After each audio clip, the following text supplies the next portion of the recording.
নতুন করে উত্তপ্ত হয়ে উঠেছে ভারত পাকিস্তান সম্পর্ক। কাশ্মীরের পেহেলগামে সাম্প্রতিক হামলায় ২৬ ভারতীয় নাগরিক নিহতের ঘটনায় দুদেশের মধ্যে বাড়ছে উত্তেজনা।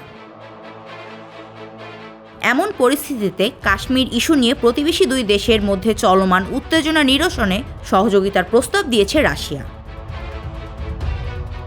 ৪ মে পাকিস্তানের পররাষ্ট্রমন্ত্রী ও উপপ্রধানমন্ত্রী ইসহাক দারের সঙ্গে ফোন আলাপে এ প্রস্তাব দেন রুশ পররাষ্ট্রমন্ত্রী সের্গেই ল্যাভরভ।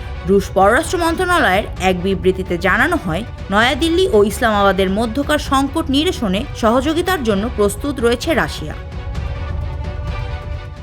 ওয়ালটন আবারও মিলিয়নিয়ার অফারে ওয়ালটন ফ্রিজ কিনে আপনিও হয়ে যেতে পারেন মিলিয়নিয়ার।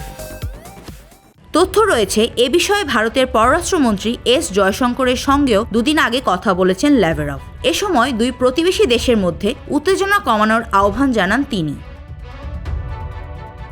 উল্লেখ্য, মুসলিম সংখ্যাগরিষ্ঠ কাশ্মীরকে বহুদিন ধরে নিজেদের বলে দাবি করে আসছে এই প্রতিবেশী দুই দেশ। এ নিয়ে বহুবার যুদ্ধ, বিদ্রোহ এবং কূটনৈতিক উত্তেজনা দেখা দিয়েছে ভারত ও পাকিস্তানের মধ্যে। Desk report, the financial express.